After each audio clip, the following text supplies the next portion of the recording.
What's up, YouTube? Back again, this time to talk about track builds.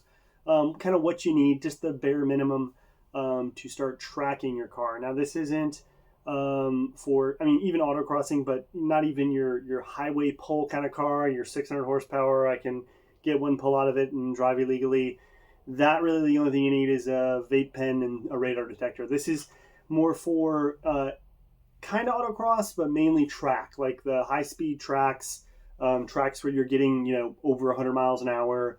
The kind of the reason you may be building a car in the first place, right? Like you put a lot of money into something, you want to see what it can do. And I'm not gonna lie and say I've never sped in this car, but I mean the regular roads are not really meant for that. Even back roads can be kind of fun, but you want to do it safely, right? You want to do it kind of in a closed environment where everyone's kind of aware what's going on. So this is going over what you would need for that, just kind of the bare minimum. You can kind of see my other videos for what I've done. I've done a few more things to the car to get it ready, and I'll go over the few extra things that I've done for everyone who's been watching before I did all the old man complaining about the community stuff that got apparently more views than I was prepared for. So first off, the first thing you would need, we'll go over what the car needs and what you need, and kind of go from there. This is kind of the bare minimum. So for autocross or track, I'll say we'll go for both. I'll say what's specific to which one, but this is for both. Tires, good tires. You can get away with a high performance summer. You can get away with an all season for both events.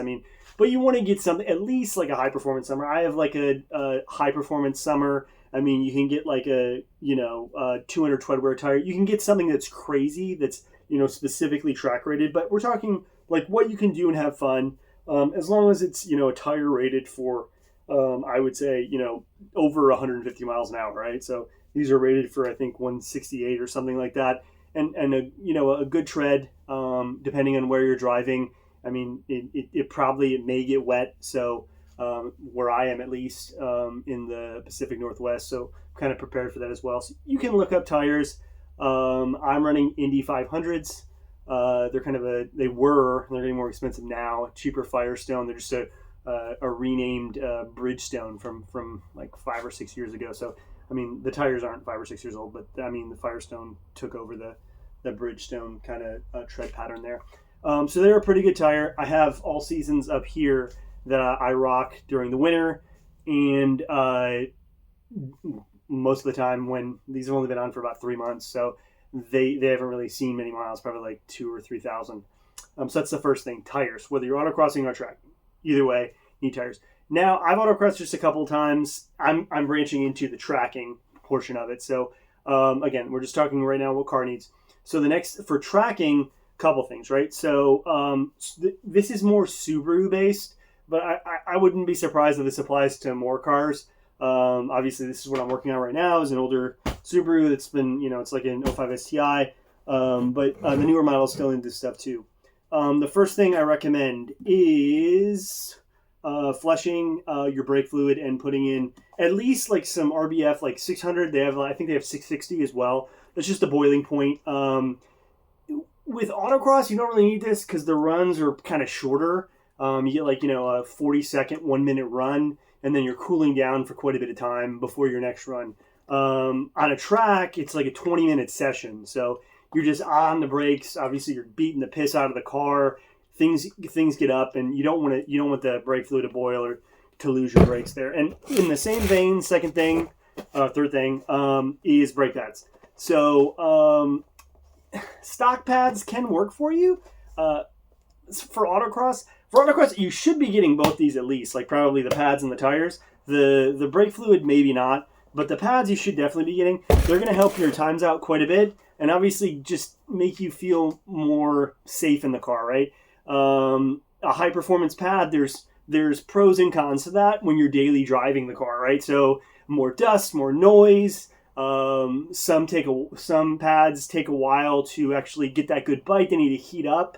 So you have to, I'm not going to say like pick this pad specifically, depending on what you use your car for. then you'll know. You can look up reviews on certain pads. These are the HPS 5.0, so these are considered a high performance street pad. They're very good for the track though. Low dust, good bite. They're like probably the most street pad you can get away with. They're the streetiest pad. They're pretty much a low track pad, if you will, at this point. I think right now I'm running like Stop Tech pads, like not very good pads. I think they're carbon ceramic pads, but they're not great. I use them for autocross events. They just didn't have the bite I would like. These are going to provide me with a lot more of that. I was going to get some racier pads, ones that had a lot more, well, not a lot, but a little bit more bite. But then you pay for that with squealing, and I'm going to drive the car to the track and dust. And we'll go into this too. I'm not daily driving this, so that may be more of a concern for you. Maybe these pads may be too much. You'll have to look, do your own research on that.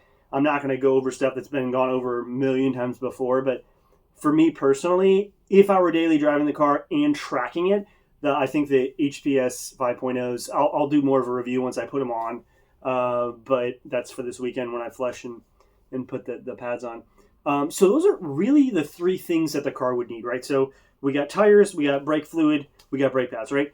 This assumes, again, maintenance-wise and your mechanical components are where they should be, right? So you've checked all your, suspension, the ball joints, there's no clunking, there's no, the car doesn't, have no third gear, just the regular maintenance stuff before you go to the track. Your track should have a checklist that you should abide by. Obviously, some tracks you can just dot all your I's and cross all your T's, kind of forge it. But others will check a little bit more in depth. So depending on where you're going, you can kind of go from there. I will be going to Ridge Motorsports, which is in Shelton, Washington. It's not too far from me. It's a pretty fun track. The average time for something like mine, I'll be recording it and putting it on this channel, is like around 2 minutes. A fast time is like a 140. Slower times obviously get up there. I'm shooting for around 205 or so, 210. This will be my first time at the track, or that track specifically as well, and just kind of feeling out the track. I don't want to just completely, go balls to the wall my first time, and that kind of leads us into what you need as a person, right? Like we talked about, the car should be good maintenance wise, and those three things, right? What you need for your person. One, we'll talk about just internally. Mentally, obviously it can be a scarier thing, just depending on where you are with your car, where you see it, where you're, if you're daily, you're worried about it, how confident you are with it, just on the road in general, right?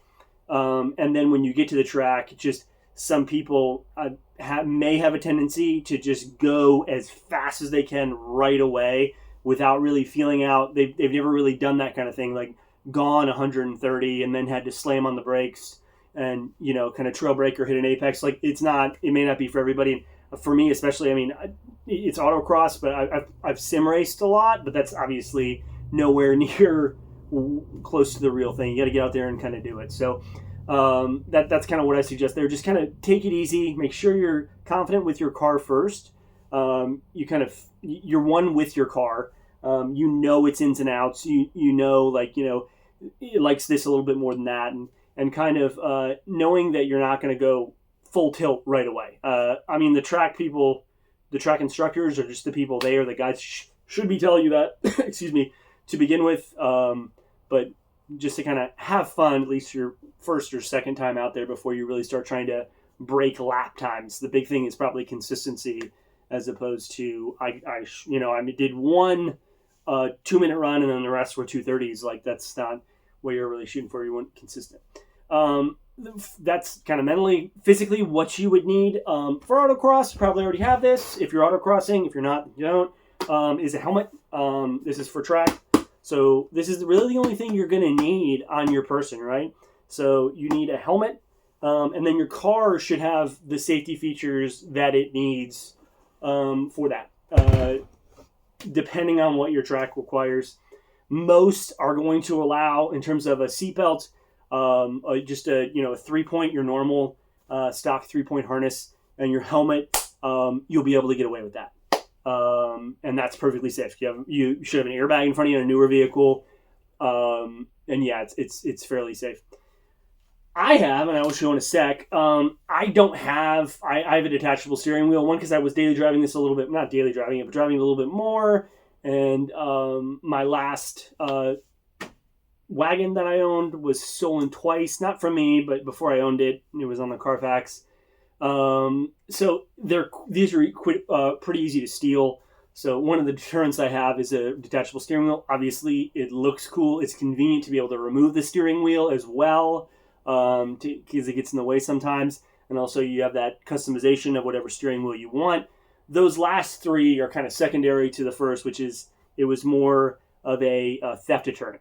But with that said, I lost the airbag. I don't have an airbag in front of me, right? So how do you negate that, right? Like, so you can have a helmet. Obviously, you're still going to fucking bash your head against the steering wheel in an accident. So how do you negate that? Then comes in the, $2,000 worth of safety modifications that I've purchased. These are optional. You don't need these. And I will show it in just a sec. Roll bar, 6-point harness, and Sparco seat. Basically, those three things, with the exception of a Hans device, which is basically something to hold my neck still in case I get into a collision of some kind, which, I mean, debatable. I know most people will say definitely get it. They're incredibly expensive. I'll take the whiplash. I think at that point, my head won't actually hit anything. I would just suffer a little bit of a kind of some whiplash in the worst case scenario, but much safer than driving with no airbag in front of me in a 3-point harness, because the 3-point harness is set up, the stock 3-point harness is set up in a way to kind of give you that pillow in front of you to rest on. Debatable on how much it helps at very, very high speeds, but a 6-point harness is definitely going to, and I'll show it, will keep you in your seat. It'll keep you planted. You are not going anywhere. And someone asked me to review this because I posted this on Instagram. The daily drivability with that goes down. So a 6-point harness, super cool, looks sweet. It is not the funnest thing to ride around in for a daily. I love driving this car though. So I did take it for a few drives since I put it in, probably like 3 or 4 drives. Put it in about 3 weeks ago. It's not fun. It's definitely not as fun as the 3-point harness. The part that isn't fun is that you would get, I drove for an hour twice and then a half an hour 2 times. So after an hour of just sitting in the car, we're talking just stop and go traffic, just twisty roads, go on the highway, did everything. You're going to get a little bit, I mean, depending on how you have the harness hooked up and how tight you have it. I mean, you don't need it to have it super tight, but it's going to rub in some places, right? These are 2-inch straps. They don't feel great. But with that said, the roll bar added to the structural integrity. So when I could feel the rigidity that was added from that roll bar. So that was a plus. The racing seat that I have, I do not have sliders. It is only fitted for me in the exact spot where I need it. So it is like literally metal to metal frame of the car. I can feel everything in that seat. Like I can feel everything, which is good. And for me, it's just mainly good. A little bit bad for someone who's maybe looking for comfort. This is not like a roll bar. First off, you shouldn't have a roll bar on a daily driver, in my opinion, at all. But I'll show you it. Well, let's just show you it. It's not for the weak of heart. So we can show the setup here. I stripped out the door cards as well, just to make it easier for me. But here's the roll bar. It comes unpainted. I had to paint it. And then the harness, the Sparco harness, attached to that with the Sparco seat. And then the removable steering wheel. I heard bad things about NRG wheels. I know this is gonna sound. I had, because I just like gotten it and was putting everything together, a spare that I had. I had an eBay wheel, like a $20 eBay wheel, for like 2 weeks, and I could tell how flimsy that wheel was. It's not over there anymore. I think I gave it to my daughter to play with. But either way, this wheel is so much thicker. I don't know if people had problems with a certain kind of energy wheel, but this one is very, very, very thick metal. But either way, I'll probably be going with, because this is a deep dish wheel and it's Alcantara, I'll probably be going with a Sparco wheel, A, because I have Sparco stuff here, and B, because this is a deep dish wheel and I want to push myself a little bit further. I want to have to be able to extend my arms just a little bit more, and kind of go from there. So that's what you would need there. The last thing, and probably the most important thing, and this goes to my old man grumpiness that people commented on in my previous videos. This, I strongly advise you not to track or even autocross a daily driver, something that you rely on. I don't rely on this. I don't need it. I work from home. And plus, my wife has an Audi. She doesn't work, so it's basically a family car. The Audi is like the family car that we could drive around. But I said, you know what? Just in case she needs it at the same time that I need it, which should be rare, but could happen, I went and bought a beater. So that's the other thing that you would need, is a beater. This is no longer a beater. This is a race car. Now we have a beater. I'll go into more depth on this probably in later videos. This is a Nissan pickup, 1991. It is aptly named a 4x4. It's a pickup. It's a D21. The hard body. This was just a steel that I couldn't pass up. It's the V6 model. I'll go into depth on other things, but I was looking to spend $1,000 on a vehicle, and I was saying under 2K. My wife was like, as long as it's under 2K, because I mean the safety stuff I just put into the car was 2K alone. So I was like, around 2K. It's really hard to find a car for under 2K. I did find a couple for around 1,000, but at the end of the day, I was like, a truck would probably be better just because we can throw stuff in the back of it. Sometimes we use the Audi to like transport big things, and I was like, I'll look for a truck. So I've always wanted one of those. That was $2,500.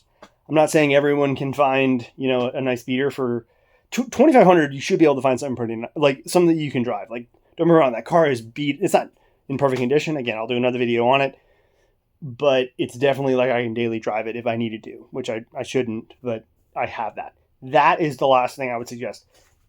If you're modifying your car, the car you're modifying at all should not be the car that you are, daily driving, especially tracking it, because so much can go. And even in an autocross event or a track event, you are pushing your car very hard, and daily driving that is a terrible idea. It's just a terrible one. So that's the last thing I would suggest, is that. Even if, and I know this is crazy because other people are doing it, and again, the grumpiness is coming out.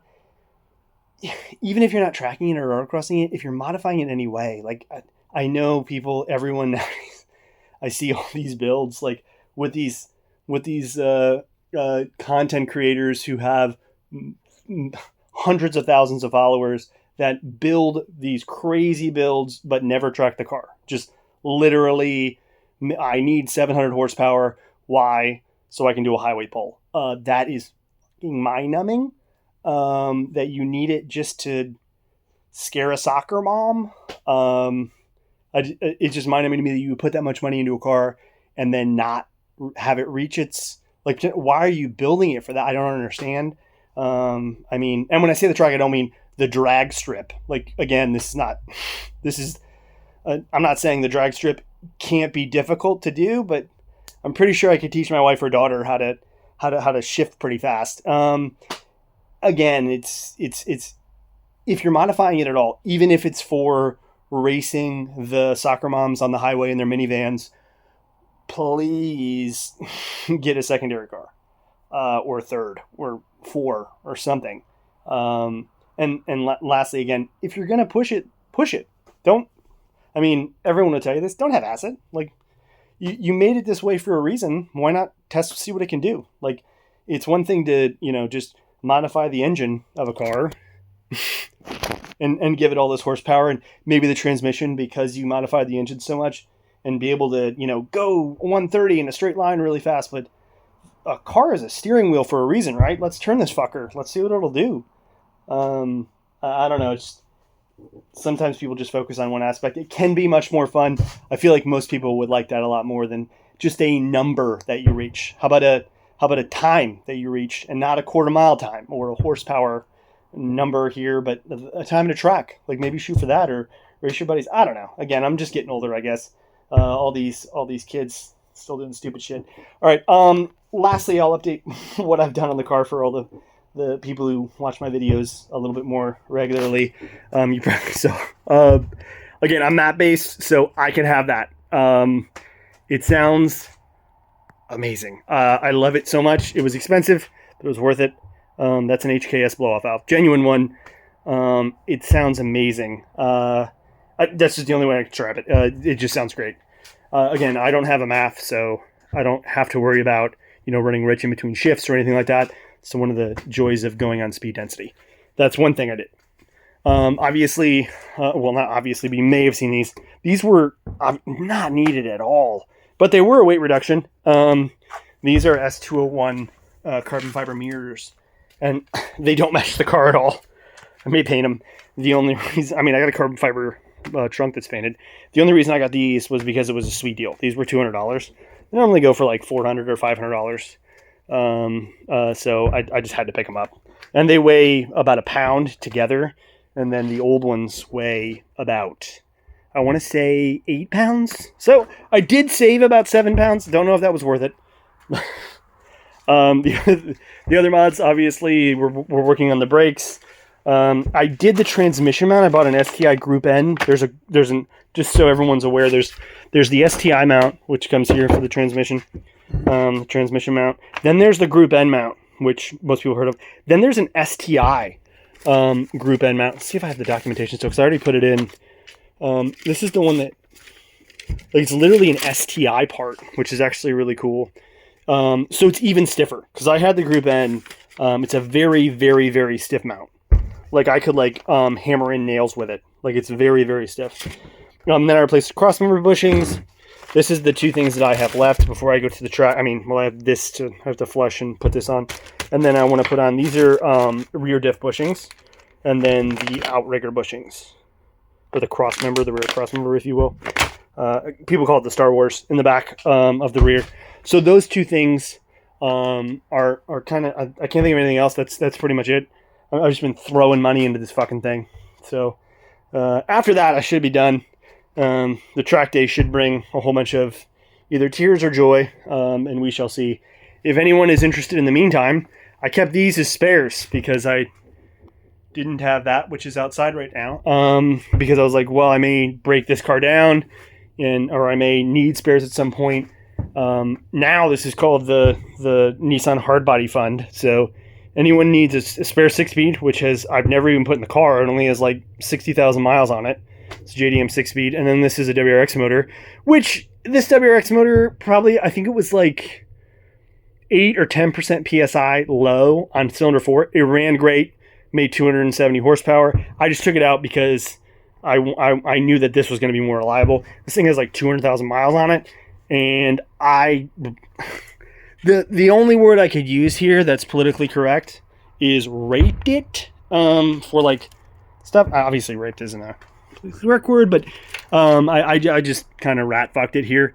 Took anything I needed off of it wire wise to make this work, because this JDM motor came with a bunch of stuff that I didn't need. So this video is dragging on, but either way, if you need and you're in the Seattle area, if you need a WRX motor that you want to play with, I have everything to make that complete. All you would need is the wiring harness or a JDM 6-speed.